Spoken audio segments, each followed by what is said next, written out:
Donc, je crois que c'est la quatrième soirée, ça passe. Donc, ce soir 31 janvier, c'est le don de science. Donc, je vais vous parler un petit peu, et puis faire un petit lien entre le don de science, le don d'Esprit Saint, avec l'église de Pergame de l'Apocalypse, pour donner quelques notions que j'avais déjà abordées d'ailleurs, je crois, sur la formation sur la messe. Et je vais revenir un peu sur l'inspiration divine des Écritures saintes, justement, pour donner quelques éléments. Ce soir, je vais vous parler un petit peu du don de science.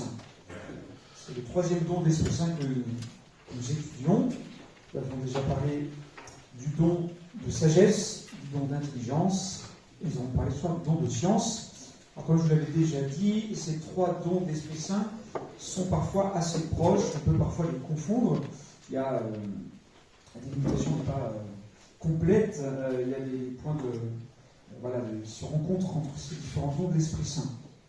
Si je prends en définition tout simple sur Wikipédia de ce qu'est la science, il est dit la science est l'ensemble des connaissances et études d'une valeur universelle, caractérisée par un objet et une méthode fondée sur des observations objectives vérifiables, des raisonnements rigoureux. C'est pas ça le don de science. D'accord ?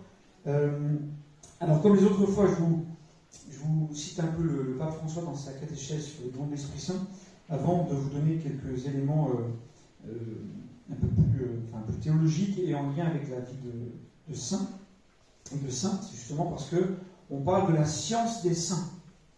De la science des saints, cette école de sainteté qui, on va dire, incarne bien les dons de l'Esprit Saint. Parce qu'effectivement, quand on en parle, vous avez peut-être rendu compte, ça peut paraître un petit peu abstrait de parler comme ça des dons de l'Esprit Saint. Ça peut sembler abstrait, parfois un petit peu confus.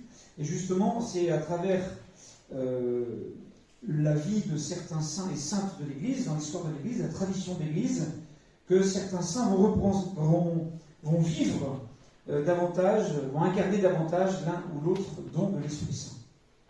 Et donc c'est toujours intéressant de se mettre à l'école des saints pour mieux comprendre ce que sont les dons de l'Esprit Saint, et ce soir, le don de science. Alors, vous savez, comme je l'ai dit à l'introduction, la première soirée, les dons de l'Esprit Saint, c'est toujours à cultiver dans notre vie chrétienne, depuis le jour de notre baptême. Donc il y a des efforts à faire qui viennent de nous, de notre travail, d'un exercice, d'un entraînement. Et puis, mais c'est d'abord et avant tout un don de Dieu.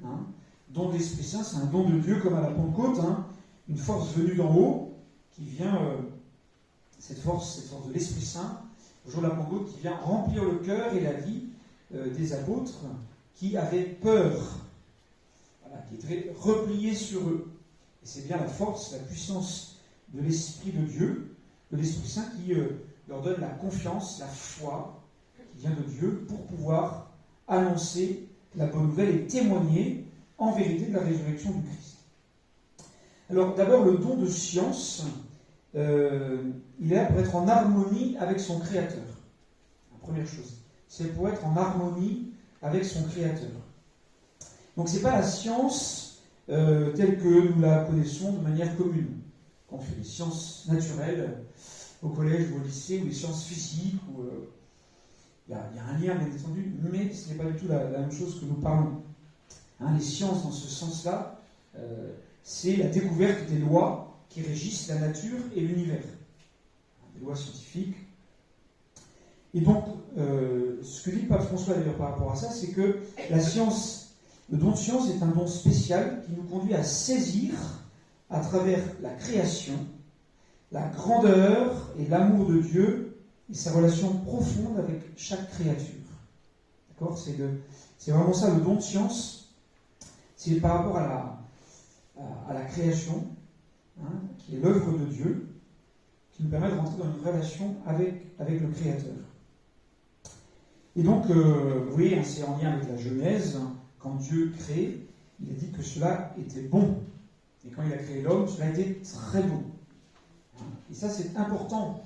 Vous voyez, je vais faire pas mal d'excursus ce soir.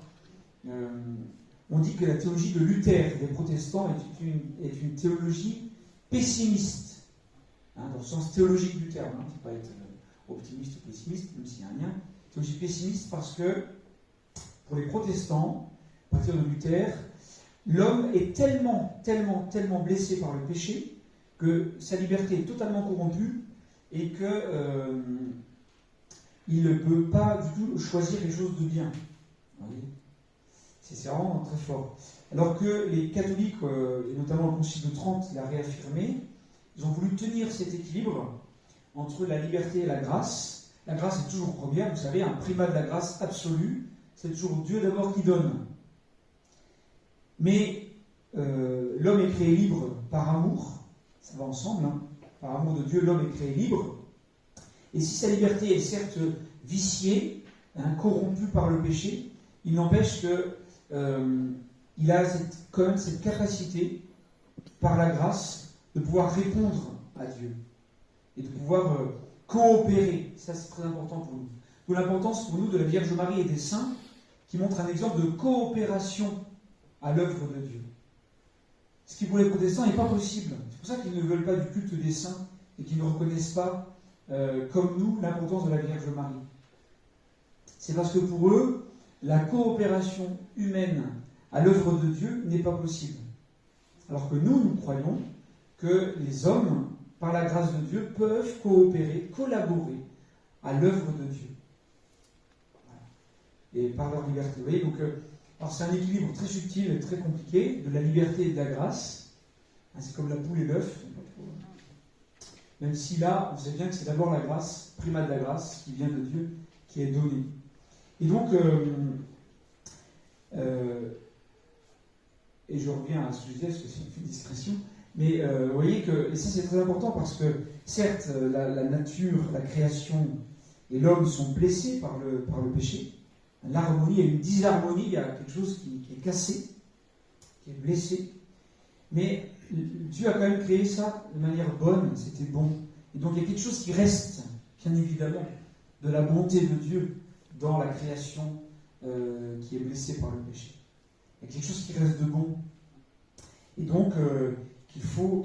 Et c'est comme ça que Saint Paul en parle, j'en ai déjà parlé aussi, en citant Saint Paul, que dans la contemplation de la création, des créatures, on reconnaît l'œuvre du Créateur. Et que si la nature a aussi des choses qui sont belles, bonnes, c'est que le Créateur est encore plus bon et beau et bien. Et on trouve des traces donc, du Créateur dans la créature. Et le don de science nous donne de voir ça, d'entrer dans cette compréhension. Et donc le don de science permet de clarifier le regard humain, de clarifier son jugement. Parce que par ce don de science, ce don de Dieu, de l'Esprit Saint, il va pouvoir mieux comprendre, saisir ce qu'est l'homme et la femme, ce que sont l'homme et la femme, ce qu'est l'homme avec un grand H, comme sommet de la création, comme accomplissement du dessein d'amour de Dieu. Et ça c'est très important, je vais peut-être y revenir, mais quand on reçoit les dons de l'Esprit Saint, notamment le don de science, et qu'on a la foi en Dieu, eh bien ça permet de mieux comprendre la personne humaine, ce qu'est l'homme. J'ai écouté une vidéo aujourd'hui de René Girard encore, mais qui disait que les évangiles c'est moins théologique qu'anthropologique, entre guillemets. Ça nous donne moins à comprendre qui est Dieu que qui est l'homme, la vérité de l'humanité, en rapport au mal, au péché, etc. Et donc il y a quelque chose de ça, c'est que quand on entre davantage dans le mystère de Dieu grâce au don de science, on entre aussi davantage dans le mystère de l'homme. Comprendre qu'est-ce que le cœur de l'homme, vraiment. Et je vous donne un exemple très personnel, mais moi j'ai toujours été très marqué depuis l'âge de 12-13 ans par le mystère du mal. Alors, par le génocide vendéen d'abord, et puis ensuite j'ai creusé le génocide juif, les goulags bolcheviques, le génocide rwandais, cambodgien, parce que ça m'interrogeait, indépendamment de... Parce qu'à un moment, je n'avais pas la foi, pour comprendre pourquoi l'homme était capable d'un mal aussi grand. C'était quelque chose de très mystérieux. Et c'est aussi cette question-là du mystère du mal, dans le cœur de l'homme et de l'humanité qui m'a conduit à faire un chemin de foi et à rencontrer le Christ, entre autres facteurs. Et cette rencontre avec le Christ, avec Dieu, m'a donné de mieux encore comprendre justement ce mystère du mal et le mystère de l'homme, de l'humanité. Donc le don de science peut être en harmonie avec son Créateur. La deuxième chose, c'est ce don de science qui nous permet de prendre soin de la création comme un don. Comme un don. Alors ça, c'est une chose importante des catéchèses du pape François, qui insiste beaucoup sur ça, en nous invitant à éviter deux pièges. Et ce don de la science de l'Esprit Saint nous permet d'éviter deux pièges, deux écueils. Le premier écueil, c'est de nous considérer comme les propriétaires de la création. Là, il va y avoir une tentation, un danger de posséder la création, de posséder les créatures. On ne voit plus ça comme un don. Vous voyez, tout de suite, on met la main, on prend. Et donc, le don de science, au contraire, va nous donner de voir la création comme un don merveilleux que Dieu nous a fait. Une chose qui vient de Dieu, comme un don qui vient de Dieu. Et donc, il nous invite à avoir un grand respect et une profonde gratitude. Je vais revenir à la fin parce que je vais vous parler du parcours de gratitude du carême, mais de rentrer dans cette profondeur de la gratitude envers Dieu, de la reconnaissance envers Dieu.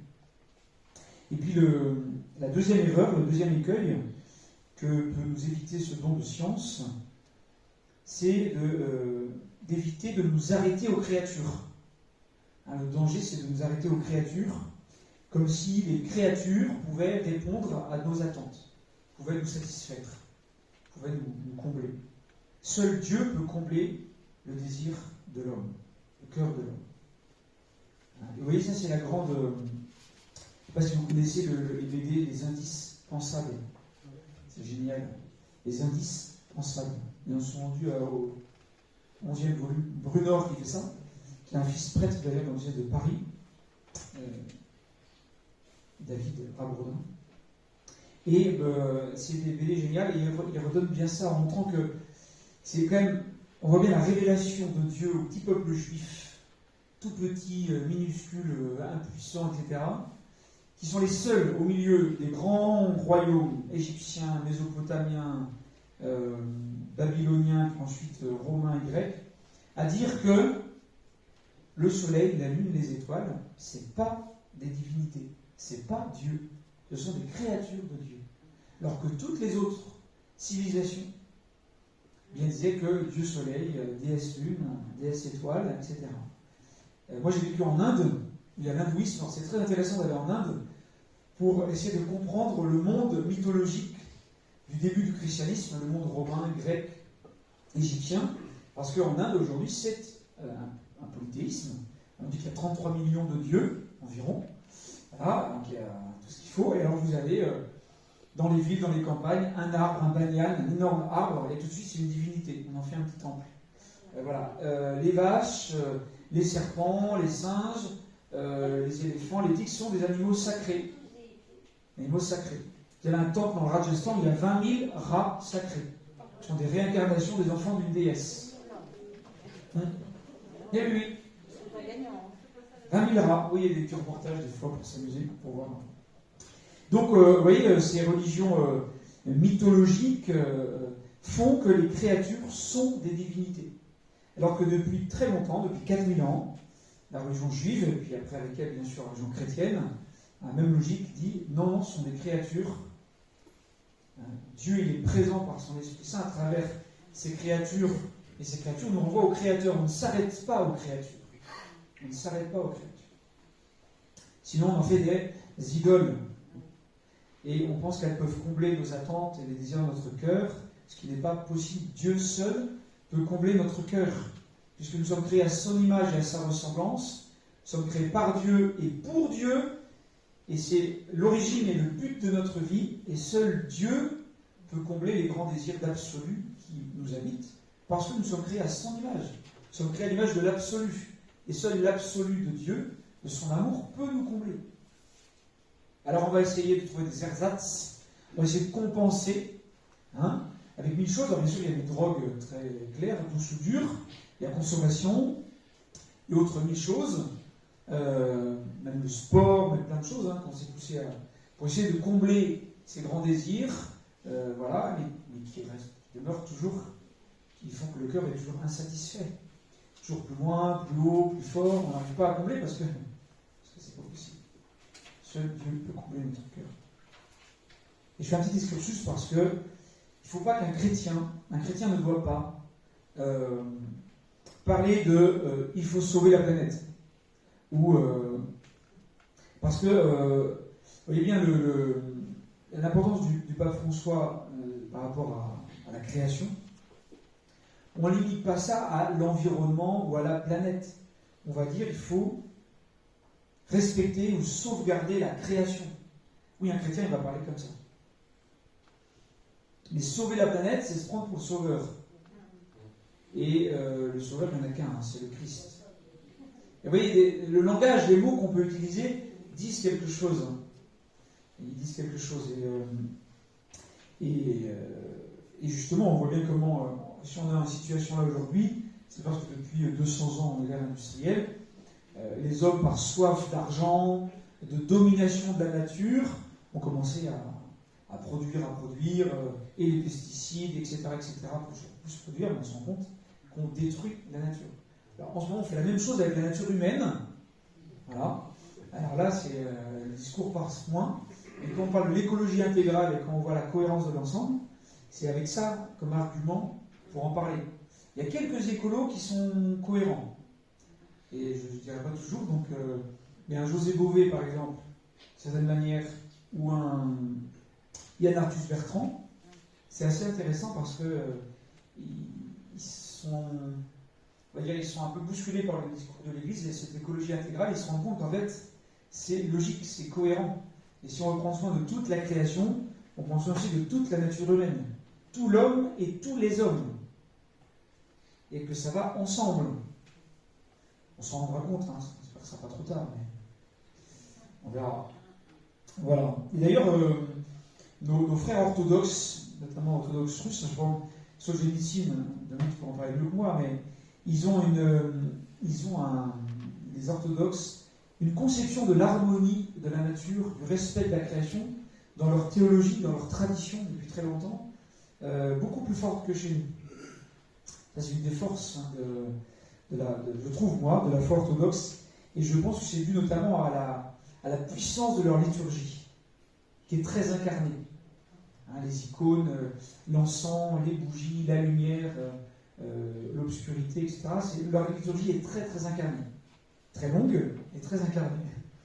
Et très incarnée. Justement, je pense que la force de leur liturgie leur permet d'avoir un lien avec la création, une harmonie avec la création qui est beaucoup plus forte.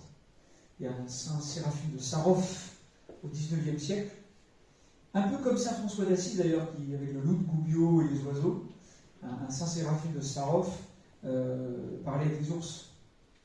Il y avait un lien profond dans la grande forêt en Sibérie avec les ours. Donc il y a quelque chose de très fort là-dedans. Qui j'ai parlé de vous? Ah oui? Je ne sais pas si vous parlez. Enfin voilà, donc comme saint Antoine de Padoue qui parlait avec les poissons. Il prêchait aux poissons. Alors, oui. Oui, vous voyez le problème, c'est que si demain, vous voyez prêcher aux moutons dans un champ pas loin, la première action, ce serait quoi? On appelle le CHS. Non mais c'est vrai. Non ou pas? Si vous le faites, je ferai pareil. Donc, vous voyez, parfois, la sainteté, les folles en Dieu, faire attention. Bien, alors je continue, on parle un petit peu du don de science. On se lien avec la création. Alors justement, le don de science va nous aider à mieux croire, à grandir dans la foi, parce qu'il va nous aider aussi de mieux comprendre la parole de Dieu, de davantage entrer dans la compréhension du cœur de la Bible, de l'Évangile, mais aussi du catéchisme. Véritablement, hein, vous avez une phrase du psaume qui dit votre parole au Seigneur est une lumière et elle donne l'intelligence aux tout petits. Alors, l'intelligence, encore une fois, il y a des liens. Votre parole au Seigneur est une lumière et elle donne l'intelligence aux tout petits. Et justement, on a des exemples. Vous voyez, Sainte Bernadette, qui va bientôt arriver parmi nous. C'est logique. C'est un bon exemple, parce que Sainte Bernadette, vous savez, je ne sais pas si on a connaît à Lourdes, mais le petit cachot de la famille Soubirous, où Sainte Bernadette avait du mal à apprendre à lire. Elle connaissait à peine son Notre Père et son Je vous salue Marie, et le credo, c'était compliqué. Elle avait donc du mal à apprendre, une vraie difficulté, et on voit comment cette petite fille un peu ignorante, très peu douée, humainement, le Saint-Esprit a fait des dons, très clairement. Il a donné cette science des saints, justement, pour d'abord avoir le cœur ouvert pour entendre et voir la Vierge Marie, mais aussi ensuite, quand elle a été, interviewée, même menacée par le curé, l'évêque, les gendarmes, le maire, etc., le préfet, elle n'a pas eu peur et elle a eu des réponses hyper sensées. Je ne suis pas cherché de vous le faire croire, mais de vous le dire. Voilà, dites donc, à son âge. Et donc, avec ces réponses très sensées, très justes, et aussi, et peut-être surtout, le don de science qui m'a permis de grandir dans la foi, de pouvoir vivre cette expérience spirituelle, humaine et ecclésiale difficile, parce que je souhaite à personne de vivre des apparitions. Vivre ça, c'est une croix. Et justement, ce don de science a permis surtout à Sainte Bernadette de rentrer, on va dire, de comprendre que la souffrance peut être un grand cadeau que Dieu nous fait. Et oui. Ça, oui, c'est la réaction normale. Qu'est-ce que c'est que la souffrance comme cadeau que Dieu peut nous faire? Et bien voilà, le don de science et le don de l'Esprit Saint vont nous donner de grandir dans la foi et de voir comment tout est grâce, et que oui, la souffrance peut être un don que Dieu fait pour purifier la foi et faire et être source de grâce. J'ai dit la dernière fois, mais je prends l'exemple de Marthe Robin, mais de Padre Pio et de plein d'autres qui ont vécu de vraies croix, et même au sein de l'Église. Les persécutions viennent d'abord au sein de l'Église, par l'Église. Jean Bosco, on le fait aujourd'hui. Jean Bosco, ils ont voulu le mettre dans un asile, des frères prêtres. Ils vont le mettre dans un asile. Il était attaqué par d'autres prêtres, ou des catholiques, ou des vaudois, qui sont des protestants du nord de l'Italie, etc., de manière très violente. Il a été interdit de messe, interdit de prédication. Vous voyez, et Saint Jean de la Croix, enfermé pendant plusieurs années par ses frères carmes. Vous voyez, et alors on peut se dire, mais ça, c'est un mystère aussi, le mystère de la souffrance, notamment quand ça vient de l'intérieur. Judas était un des 12, choisi par Jésus. Je vais le redire. Mais c'est vraiment important, et Sainte Bernadette, elle va vivre ça.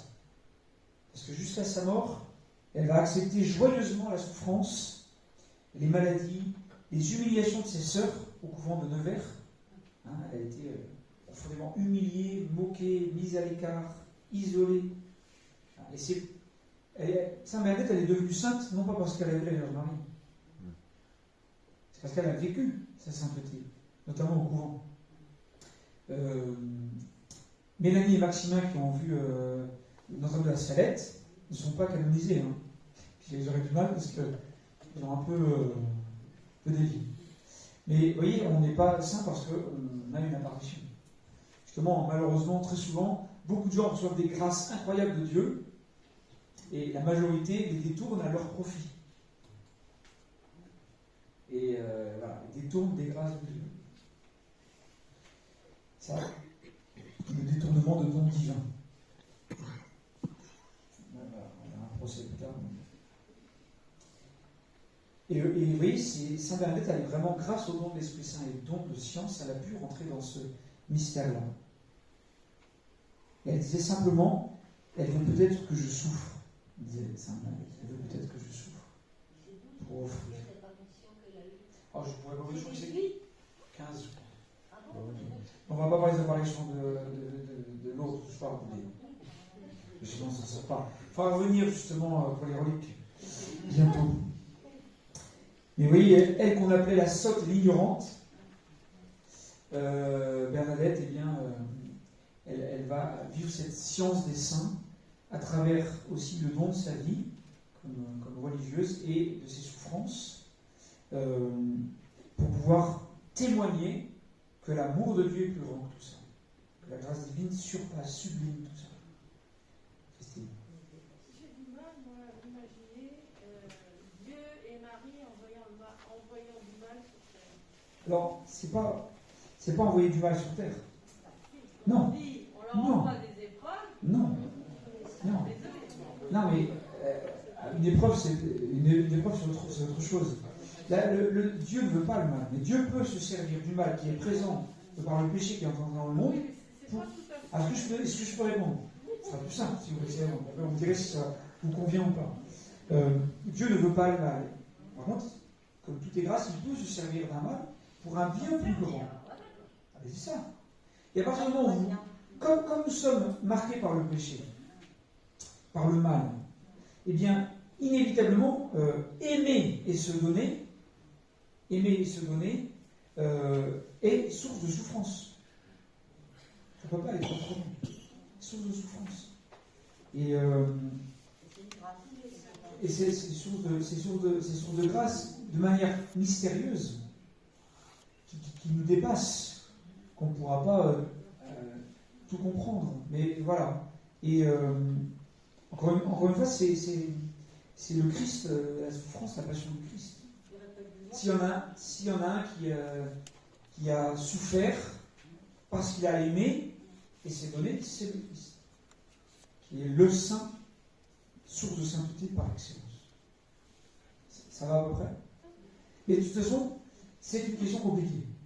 Parce que elle a toujours été provocante, choquante, parce que mystérieuse, et je dirais encore plus dans le jour où on est soucié de confort, où on veut enlever toute souffrance absolue, absolument, dans une sorte d'illusion d'un monde et d'une vie sans souffrance qui est impossible. Ou alors il faut se mettre dans un congélateur et attendre. Au début, après vous ne sentez plus rien. Mais voilà. Et à part ça, c'est pas possible. C'est pas possible. Voilà, donc, on n'est pas là pour souffrir. Comme dit la petite Thérèse, non, parce que la petite Thérèse, justement, c'est intéressant, c'est les petites Thérèse religieuses. Elle dit, on me dit que, alors, je ne me souviens plus de la saison exacte, on me dit qu'on est là pour souffrir, non, qu'on peut sauver des âmes en souffrant, alors je croyais qu'on pouvait le faire en aimant. Et on est là pour aimer.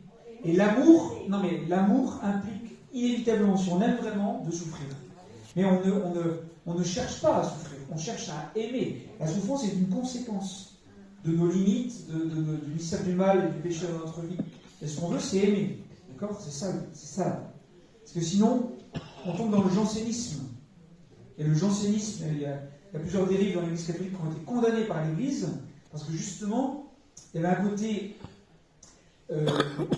culpabilisant, un côté douloureux, voilà, la souffrance, c'est ça qu'il faut souffrir. Mais non, parce que là on tombe dans une dérive doloriste, où ce qui compte c'est la douleur. Voilà, ouais. Alors, mais oui, mais c'est pas... Non, alors, attention, ne jugeons pas. Il y en a qui se fouettent, ils s'en foutent.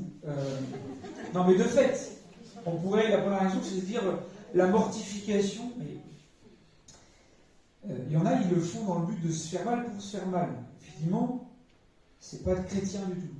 Par contre, certains qui ont le désir de purifier leur amour et de se donner davantage, et qui savent qu'ils sont marqués par le péché, qui n'arrivent pas à aimer comme ils voudraient parce que leur ego est trop grand, etc., ils se mortifient pour pouvoir aimer davantage. Et Saint Jean-Paul II, qu'on a su qu'il a très souvent dormi par terre sur le plancher des nuits, ou qui aussi se mortifiait parfois, et d'autres, mais toujours de manière cachée, discrète et inconnue. Parce que sinon, c'est l'orgueil spirituel qui se glisse et qui fait que on se valorise de ça aux yeux des autres et que le démon s'en sert pour faire tomber le bas. Comment expliquer le livre des Lamentations à Jérusalem? Ah ben ça, c'est autre chose. C'est encore autre chose. C'est juif. Ah ben oui. Mais c'est autre chose. Lamentation, c'est autre chose, c'est par rapport au mur, parce que Jérusalem, le temple, c'est autre chose. Mais c'est pour ça que les pénitents en Espagne, ils sont cachés pour pas qu'on les voit. Exactement. Et ça, c'est très très important. Il faut tout le faire. Hein, c'est le mercredi des cendres, l'évangile. Saint Matthieu, retire-toi dans ta chambre.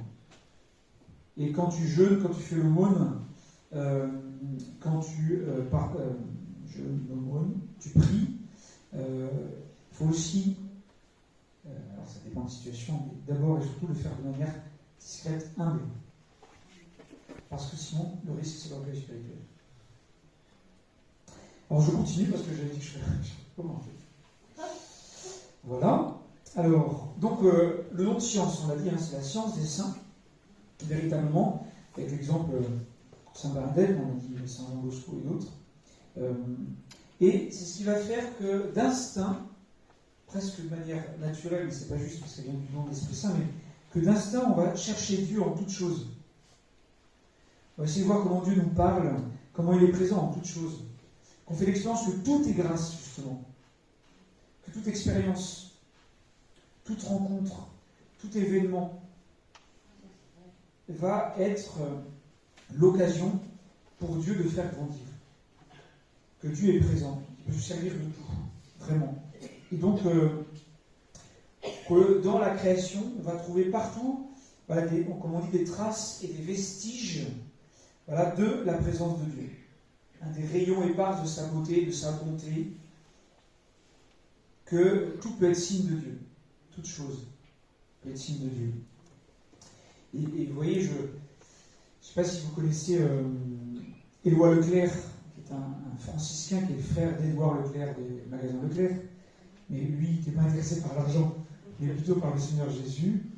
Et Éloi Leclerc est un franciscain que j'ai eu la grâce de rencontrer avant qu'il ne décède. Il était près de Saint-Malo, dans une maison des petites sœurs des pauvres. Et il a écrit beaucoup de livres, notamment le fameux Frère François, Sagesse d'un pauvre. Sagesse d'un pauvre qu'il faut absolument lire. Ça se lit très très bien, c'est le livre que j'ai le plus lu après lui. Sagesse d'un pauvre, c'est magnifique. C'est très facile, c'est très beau. Et Leclerc, il dit dans un autre livre qui est autobiographique, qui s'appelle Le soleil se lève sur Assise. C'est bouleversant, qui raconte comment il a été déporté en Allemagne pendant la Seconde Guerre mondiale, avec d'autres frères, et dans le train, qui était des bétaillères, qui les emmenait en camp de concentration, eh bien, il y a un de leurs frères qui était mourant, et qui est mort dans le train, et qui se sont mis à chanter le Cantique des créatures de François d'Assise. Loué sois-tu, frère soleil, loué sois-tu, sœur.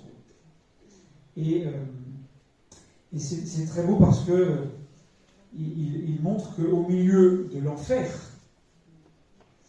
eh bien Dieu peut être présent. Dieu peut être présent, il peut toucher les cœurs, véritablement. Et que donc on peut voir Dieu en toute chose si le cœur est prêt.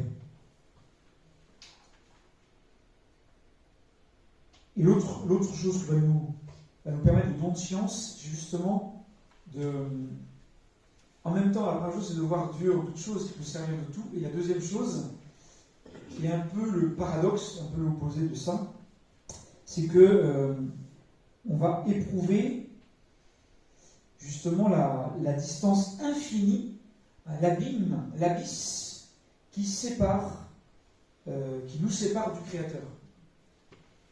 Vous voyez, on voit Dieu présent par des signes qu'il nous fait, par les rayons de son Esprit Saint. Et en même temps, on fait l'expérience, à côté de cette bonté, de cette beauté, de Dieu, on fait l'expérience de ça, de son néant en fait. Qu'on n'est rien. Qu'on n'est rien. Et que on est des pauvres. C'est l'expérience de sa misère. Hein, ce contraste entre la grandeur de Dieu et ma petitesse. Et là, c'est une grâce à demander, aussi, qui est la grâce de la contrition. Hein, la contrition, c'est de faire l'expérience de cet abîme entre la grandeur, la bonté et l'amour de Dieu et moi, dans ma petitesse, qui ai bien du mal à aimer, à prier, à me donner, à rendre service, quoi, à côté de ce qui est Dieu. Et donc, le don de science va nous faire aussi ressentir cette forme de douleur de cet immense abîme qui nous sépare de Dieu. Et que seul le Christ, voyez, en fait, cette expérience chrétienne fondamentale, enfin judéo-chrétienne fondamentale, que nous ne pouvons pas accéder à Dieu, parce que nous sommes trop faibles. Nous n'avons pas les forces pour ça. À la différence de toute...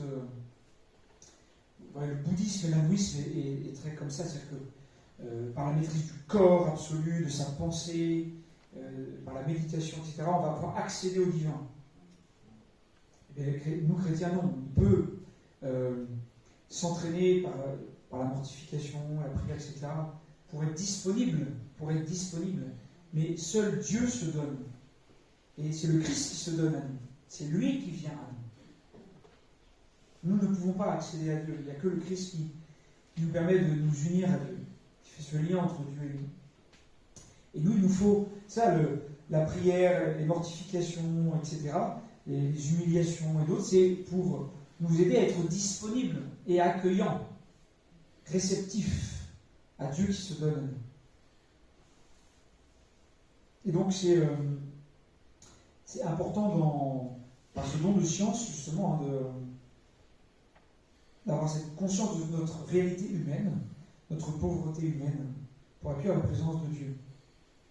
Et donc il y a une forme de déchirement, de douleur, par rapport à cette conscience de la grandeur de Dieu et de ma pauvreté, de ma misère.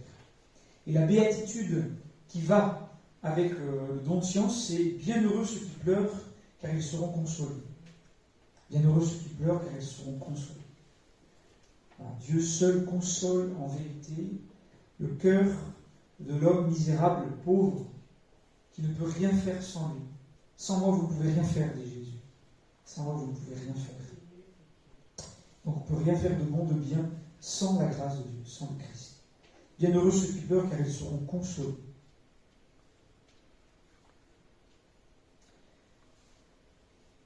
Voilà un petit peu ce que je voulais vous dire sur le don de science, ce soir. Est-ce qu'il y a des questions par rapport à ça, déjà, sur le don de science et des petits éléments qui permettent de réfléchir? Ça va? Alors, un petit lien avant de voir la vidéo de l'Apocalypse, qu'on va voir d'ici 10 minutes, un quart d'heure. C'est justement le don de science avec le don de sagesse et le don d'intelligence qu'on vient de parcourir un peu rapidement. C'est de nous permettre aussi d'entrer dans la parole de Dieu, dans la compréhension de la parole de Dieu, des Écritures saintes. Si je vous pose une question, vous allez voir, parce que j'en ai déjà parlé, est-ce que vous savez faire la différence entre les textes canoniques et les textes apocryphes? Non, canonique, c'est ce qu'on trouve dans la Bible. Ouais. Et apocryphe, on l'avait écrit en général longtemps après. Ah, pas forcément. Pas forcément, mais ils ne sont pas canoniques. Ils n'ont pas été choisis. Voilà. Les textes canoniques, je ne sais pas si vous vous souvenez, canonique, c'est le droit canon, c'est le droit de l'Église. Canon, ça veut dire règle, mesure. On dit dans le droit canon, le canon 220. Article 220, c'est comme ça qu'on dit dans l'Église, canon 220. Le canon, ça veut dire règle, mesure, parce que c'est la traduction de roseau, le roseau, parce qu'on se servait du roseau pour mesurer dans l'Antiquité. Pour mesurer, ça donnait la mesure pour les distances, etc. Et donc, c'est resté dans l'Église pour parler de ça. Et donc, un texte canonique, c'est un texte qui est reconnu, voilà, comme inspiré de Dieu, et qui est dans la Bible. Alors vous avez les textes canoniques juifs, et puis les textes canoniques catholiques, qui a quelques petites différences. Voilà. Chez les orthodoxes, par exemple, il y a Maccabée, nous on a le livre des Maccabées 1 et 2, et les orthodoxes, ils ont 3 et 4 aussi. Ou nous on a la lettre de Saint Jacques, qui est canonique, et que les protestants ensuite ont refusé, qui n'est pas dans le canon de livre protestant. Voilà, bref. C'est quelques unités, mais l'ensemble est le même. Et donc, comme toujours, ou comme souvent dans l'Église, c'est grâce à des hérétiques qu'on a pu préciser les choses. Est-ce que vous vous souvenez de l'hérésie qui a permis, l'hérésie ou le schisme, c'est entre les deux là, qui a permis une définition plus claire des textes canoniques? Parce qu'en fait, c'est comme pour les hérésies christologiques, tant que ça ne pose pas de problème, on ne définit pas de manière très très claire les choses, parce que c'est plus ou moins consensus entre tous. Il n'y en a pas un qui avait voulu supprimer l'Ancien Testament? Si, il s'appelait Marcion. Voilà. C'est un prêtre égyptien. Et souvent, il y en a qui sont des marcionites. Bande de marcionites. Vous vous souvenez pas, j'en ai pas parlé? Si. Les marcionites, le marcionisme. Marcion était un prêtre chrétien qui était en Égypte au niveau du IIe siècle, après Jésus-Christ, bien sûr, puisqu'il était chrétien, et Marcion, comme M-A-R-C-I-O-N. Et Marcion estimait que le Dieu de l'Ancien Testament n'était pas le même que le Dieu de Jésus-Christ, parce qu'il y avait trop de violence, des trucs incompréhensibles, et puis même dans le Nouveau Testament, il y avait des trucs. Donc lui, il gardait un évangile, quelques lettres, et c'est tout. Et il balançait le reste. Et l'Église a dit, donc les autres églises, parce qu'à l'époque l'autorité de Rome n'était pas aussi forte que maintenant, elles ont dit, non, c'est le même Dieu, il y a une évolution, il y a une histoire du salut, il y a une progression, il y a un développement, et il faut tout garder. Parce que tout ça, c'est parole de Dieu. Alors, c'est beaucoup, c'est Saint Clément de Rome, dès la fin du 1er siècle, qui est le premier à parler de ces textes-là. Et puis Saint Irénée, qui vient d'être déclaré docteur de l'Église, docteur de l'unité, Saint Irénée de Lyon, mort en 202, qui dans son fameux livre Adversus Hereses, contre les hérésies, nous donne le canon des 27 livres du Nouveau Testament. Donc vous voyez, fin du IIe siècle. Pas longtemps après Marcion, justement. Fin du IIe siècle. Et puis après, ça va vraiment être codifié à la fin du IIIe siècle. Et pour les textes canoniques, donc ceux qui ne rentrent pas dans le canon, ce sont les textes apocryphes. Apocryphes. Cryphe comme crypte. Crypté. Caché. Ouais. Crypte. Cryptogramme, etc. Apocryphe. Et apocryphe, ça ne veut pas dire en fait caché, parce qu'en fait, ils ont tout le temps été connus. On en a redécouvert d'autres récemment, mais c'est des textes qui ne sont pas dans la Bible canonique. Et c'est des textes que l'Église a pris en compte dès le départ. J'en parle de temps en temps, mais vous savez, les noms, les prénoms des parents de la Vierge Marie s'appellent Anne et Joachim. Dans quel évangile sont-ils? Aucun. Je ne sais plus lequel. Moi, je trouve que c'est la Vierge Marie. Donc, c'est dans un texte apocryphe qu'on a cet élément. Et non pas dans un texte canonique. Je crois pas, non. Je crois que c'est même Saint François, l'année 9. Ouais.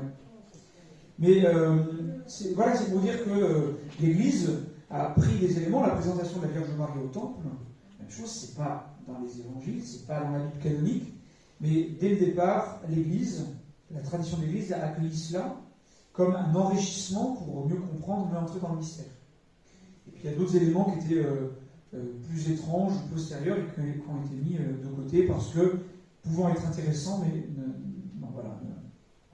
Et puis surtout, c'est là que je veux en venir, c'est que c'est pas une commission, comme on fait beaucoup aujourd'hui, qui se réunit pour dire ça c'est canonique, ça c'est pas canonique. C'est pas comme ça que ça se passe. C'est les communautés chrétiennes, dès le départ, qui accueillent des évangiles, qui accueillent des lettres, et qui, dès le départ, et c'est ça qui fait que c'est canonique, c'est qu'il y avait une communion de plein de communautés chrétiennes du bassin méditerranéen qui avaient pris les mêmes textes de référence comme une inspiration commune de l'Esprit Saint pour faire un choix et une hiérarchie des textes, et qui ont fait que ces textes sont rentrés dans le canon des Écritures. Et ça, c'est très important, pour bien voir que, justement, notre point de vue, nous, de catholiques, et de chrétiens de manière générale, c'est que les textes de l'Écriture sont inspirés de l'Esprit Saint. C'est ce qu'a voulu représenter Caravage avec l'évangile Saint Matthieu. Saint Matthieu et l'ange, Saint-Louis des Français à Rome, pèlerinage du 22 au 29 octobre, Rome et Assise. Voilà, n'hésitez pas à vous inscrire. On le verra en vrai, mais on le verra en faux. Il y en a qui ont déjà vu en vrai, d'ailleurs. Les autres, il n'y a pas longtemps. Alors c'est très intéressant cette peinture du Caravage parce que justement on voit Saint Matthieu écrivant son évangile. Alors ça ne se sûrement pas passer comme ça, qu'on ne va pas faire un cours d'exégèse ce soir, mais ce que veut représenter Caravage, c'est que la rédaction d'un évangile qui est ensuite reconnu par parole de Dieu, c'est un travail d'équilibriste. Regardez le tabouret. Je ne sais pas si vous avez déjà essayé d'écrire comme ça. Essayez demain, ce soir, avec le tabouret sur une marche en équilibre, un genou dessus, comme ça, et en écrivant. À mon avis, c'est compliqué. Vous risquez de tomber. Ça, c'est pour dire quoi? C'est pour montrer que la parole de Dieu, les Écritures saintes, sont un équilibre entre l'inspiration de l'Esprit Saint qui passe à travers une personne ou des personnes humaines, des hommes, des femmes, leur éducation, leur histoire, leur culture, etc. Et c'est à travers ça que ces paroles de Dieu. Oui, c'est totalement différent du Coran dans l'islam, où le Coran, c'est l'ange Gabriel qui donne à Mahomet, le livre à la virgule près en arabe, et qu'il n'y a rien de. C'est absolument. On ne peut pas l'interpréter, etc., parce que c'est une parole de Dieu absolue, qui est indépendante de toute contextualisation humaine. On ne peut même pas vraiment traduire. Il n'y a pas d'Esprit Saint chez Dieu. Alors c'est différent, mais c'est-à-dire que le rapport à la parole de Dieu est complètement différent. Vous voyez la différence, hein, c'est fondamentalement différent. Et alors que nous, chrétiens, voilà, la parole de Dieu est inspirée, l'Esprit Saint, c'est vraiment parole de Dieu à travers une parole humaine, et que nous-mêmes, quand nous l'accueillons, quand nous la prions, eh bien, nous devons prier l'Esprit Saint pour que l'Esprit Saint incarne cette parole de Dieu dans notre cœur, dans notre vie, aujourd'hui, avec ce que nous sommes. Vous voyez? Et ça, c'est très beau, très exigeant, et très beau à vivre. Alors justement, j'aimerais juste parler avec vous, et je terminerai par là, par rapport à cette question-là,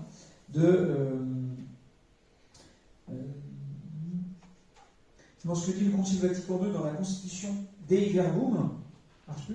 Non, c'est pardon. Dei Verbum, donc le Verbe de Dieu, qui est l'un des plus beaux textes du Concile Vatican II sur la parole de Dieu. Mais la parole de Dieu, nous, c'est pas la Bible. C'est le Christ. Mais la parole de Dieu, c'est les Écritures, la Bible, plus la tradition. C'est l'incarnation de la parole de Dieu dans l'Église, plus le magistère qui donne de l'interpréter. Il faut bien le comprendre. La parole de Dieu avec un grand P, c'est ça. Et le Concile Vatican II l'a très bien rappelé. On veut juste lire le numéro 11, Inspiration et vérité de la Sainte Écriture, au chapitre 3 du Concile Vatican II, donc de Dei Verbum. Les réalités divinement révélées que contiennent et présentent les livres de la Sainte Écriture y ont été consignés sous l'inspiration de l'Esprit Saint. Notre Sainte Mère l'Église, de par la foi apostolique, donc des apôtres, tient pour sacré et canonique tous les livres, tant de l'Ancien que du Nouveau Testament, avec toutes leurs parties, puisque rédigés sous l'inspiration de l'Esprit Saint. Ils ont Dieu pour auteur, et qu'ils ont été transmis comme tels à l'Église elle-même. Pour composer ces livres sacrés, Dieu a choisi des hommes auxquels il a eu recours dans le plein usage de leurs facultés et de leurs moyens, pour que lui-même, agissant en eux et par eux, il misse par écrit, en vrais auteurs, tout ce qui était conforme à son désir, et cela seulement. Oui, c'est très bien, c'est clair. Dès lors, puisque toutes les assertions des auteurs inspirés ou hagiographes peuvent être tenues pour assertion de l'Esprit Saint, il faut déclarer que les livres de l'Écriture enseignent fermement, fidèlement et sans erreur la vérité que Dieu a voulu voir consignée dans les lettres sacrées pour notre salut. C'est pourquoi toute écriture inspirée de Dieu est utile pour enseigner, réfuter, redresser, former à la justice, afin que l'homme de Dieu se trouve accompli, équipé pour toute œuvre bonne. Saint Paul, deuxième lettre à Timothée. C'est un extrait, il faudrait que vous lisiez tout, si vous avez envie, pour nous parler un peu de cette inspiration de la parole de Dieu. Et ça vaut aussi donc pour le livre de l'Apocalypse, même si c'est le livre qui a posé le plus de problèmes dans les textes canoniques. Voilà. Il y a des communautés chrétiennes qui n'avaient pas forcément reconnu le livre de l'Apocalypse comme tel, et ça a été sujet davantage à débat, mais assez vite, dès la fin du 2e ou 3e siècle, l'Apocalypse était texte canonique. Et on va donc regarder la petite vidéo sur l'église de Pergame, 4e église, 4e ou 3e ? 3e. Après l'église d'Éphèse et de Smyrne, Izmir, tout est en Turquie. Et vous n'avez pas vu les autres vidéos avant ? Ah ben voilà. Donc l'église de Pergame, le trône de Satan, c'est une des 7 églises. Qui était à Pergame parmi vous ? Levez la main. Pergame, personne ? Ben, vous avez loupé un truc. Parce que, non, on s'en souvient. Pergame, c'est fascinant, parce que si vous allez voir, c'est sur une colline, c'est vraiment un paysage extraordinaire. Vraiment, c'est extraordinaire, Pergame. Et donc, vous allez voir la vidéo, on va vous en parler. Pergame, c'était connu pour un grand centre médical présenté par un serpent. C'est où l'évêque Antipas de Pergame a été martyr en 83 environ, sous l'empereur Domitien, brûlé dans un veau en métal, parce qu'il refusait de rendre un culte à l'empereur, à une idole, et c'est un des évêques martyrs les plus marquants, qui était Antipas. Dans cette région-là, au début de l'église, non, c'est pas Antipasti. Antipas. Monseigneur Saint Antipas. Et puis vous avez souvent, vous connaissez peut-être l'hôtel de Pergame, le fameux hôtel de Pergame, qui est au musée de Berlin. Ils vont en parler également, c'est très intéressant. Et le lien qu'ils font justement avec la condamnation dans l'Apocalypse de l'idolâtrie. Quand on rend un culte à des hommes, en l'occurrence l'empereur, mais que dans toute l'histoire humaine, il y a cette tentation, et même pour nous aujourd'hui, de l'idolâtrie envers des choses ou envers des personnes qui prennent la place de Dieu, du vrai culte qu'on doit rendre à Dieu. Adorer Dieu en esprit et en vérité. Seule possibilité de rendre ce culte, c'est envers Dieu, notre Dieu, le seul et unique vrai Dieu. Et donc il y a cette tentation de l'antéchrist. Je vais revenir après avec quelques développements. C'est une petite vidéo, celle-là elle dure 28 minutes. Vous êtes prêts ? Il y a des questions sur l'Apocalypse ou sur les inspirations, l'Écriture sainte. C'est ça. L'empereur, vous vous souvenez, l'empereur de Rome, c'était divinité, exactement. Et donc il fallait rendre un culte. C'est ce qui fait que beaucoup de chrétiens sont morts martyrs à cause de ça au départ, parce qu'ils refusaient de rendre un culte à l'empereur. Ça va ? Je vais opposer 3 lectures originales. Je ne sais pas si vous connaissez Vladimir Solofiev, qui est un écrivain théologien russe, orthodoxe, Solofiev, qui a écrit ce petit, mais c'est surtout le dernier qui est intéressant. C'est 3 entretiens sur la guerre, la morale et la religion, suivis du court récit sur l'Antéchrist. Ça a été écrit à la fin du 19e siècle, début du 20e siècle. Ça fait 40 pages. C'est les premiers récits, comment dire, un peu genre de roman d'anticipation, vous voyez, sur l'Antéchrist, qui a ensuite inspiré un Anglais, Robert Hugh Benson, qui était un prêtre anglais, fils d'évêque anglican, mais qui était catholique, lui, qui s'est converti, qui a écrit ça en 1910. Et alors ça, c'est dingue. C'est recommandé par Benoît XVI et Pape François. C'est un roman prophétique, comme on dit. La crise des derniers temps Donc c'est un roman pareil d'anticipation. Benoît XVI dit « La lecture du Maître de la Terre fut pour moi un fait de grande importance. » Pour le pape François, le Maître de la Terre est une de mes lectures préférées. En le lisant, vous comprendrez le drame de la colonisation idéologique.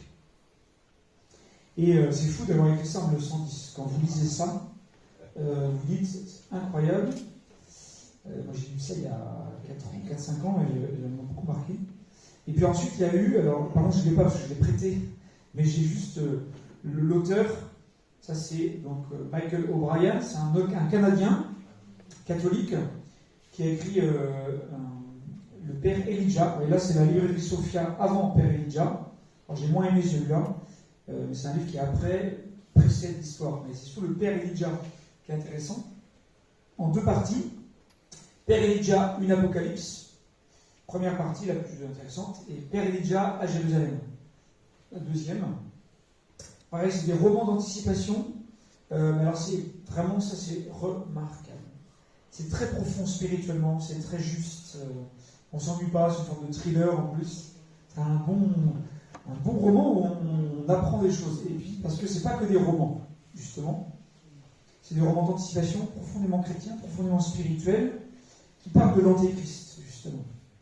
Et c'est très intéressant parce que c'est une forme d'antéchrist qui promet de faire la paix, plein de bonnes intentions, etc. Et en fait, c'est subversif. Et comment Jésus vient dire « Je ne suis pas venu apporter la paix, mais le glaive », c'est-à-dire la vérité qui tranche. Et la vraie paix, elle ne vient pas de l'homme, de l'humanité, elle vient de Dieu. Je sais que l'homme, il va toujours avoir tendance à ramener à lui, à dominer, à manipuler pour son pouvoir, pour son intérêt, et que parce qu'il est blessé par le péché. Et le grand danger, c'est de croire, tous nos problèmes viennent de là, hein. On a vu le nazisme, le communisme et d'autres, c'est de croire dans l'illusion que l'homme pourrait faire le paradis sur terre. C'est comme ça qu'il fait l'enfer. Parce qu'on oublie que l'homme est pécheur, on oublie que l'homme est blessé, et qu'il va forcément détourner vers lui, à cause de ses blessures, à cause de ses péchés, même les meilleures intentions. L'enfer est pavé de bonnes intentions. Et donc ça, c'est l'antichrist, c'est ça qui est derrière aussi. C'est assez intéressant. Alors, il y a quelques lectures qui pourraient prolonger de manière, on va dire, agréable, si je veux dire, cette notion d'antichrist et cette église de Pergame de l'Apocalypse. Alors, nous verrons la prochaine fois, le 21 février, sur le don de piété et l'église de Thyatire, justement, avec Jézabel, la fausse prophétesse, l'église de Thyatire. Avant ça, 2 choses. D'abord, à la sortie, vous aurez, si vous le souhaitez, un petit tract sur les AFC, l'Association familiale catholique, pour une proposition de rencontre sur l'éducation à l'amour. Voilà, le 6 mars à Saint-Joseph, au collège Saint-Joseph de Fontenay-le-Comte. Alors, vous voulez vous servir pour vous au fond, pour vous ou pour d'autres. On avait fait une rencontre comme ça à Luçon, on en fait une autre à Fontenay. N'hésitez pas. Et puis, dernière chose, donc tous les mercredis de mars, ça fait 5 mercredis. Mars, donc les 5 mercredis de carême. Quand même s'il en manque un. Il y en a un autre après. On vous propose un parcours sur la gratitude. Le miracle de la gratitude. Ce sera le mercredi soir après la messe de semaine. Donc les 2 premiers mercredis, la messe est à 18h, le 2 et 9 mars. Donc le parcours sur la gratitude sera à 19h, et puis ensuite la messe sera à 19h, et donc le parcours sera à 20h, ça suit la messe. Et vraiment, vraiment, je vous encourage à vivre ça. Parce que c'est génial. Et c'est pas très long. On vous donnera tous les participants un petit livret, avec des informations dedans, des petits exercices pratiques, pour sa prière, etc. Et par contre, là, ce que je vous invite, c'est de vivre les 5 et de les vivre du début à la fin. Autant là, vous pouvez venir, ne pas venir, vous piochez ou pas, c'est très libre. Par contre, pour le parcours sur la gratitude, c'est vraiment un parcours qui a un début, une fin, qui est logique, qui avance et qui nécessite de le faire entièrement, si possible, le livrer. Et donc, ce sera après la messe à la cathédrale, ça dure environ 30-45 minutes l'enseignement. Et vraiment, je vous y encourage, pour vous, n'hésitez pas à en parler autour de vous, parce que ce sont des choses qu'on s'est proposées, c'est bien que ça puisse être vécu par beaucoup de monde, et souvent, on oublie l'importance de rendre grâce, de la gratitude, de la reconnaissance, qui est une vraie ouverture du cœur, qui fait qu'on voit vraiment la présence de Dieu, et les signes du Seigneur. Et ça change beaucoup de choses dans la vie spirituelle, sa vie en général. Donc je peux que vous encourager vraiment à y participer. Voilà. Est-ce que vous avez des questions? Est-ce que vous êtes fatigué? Oui.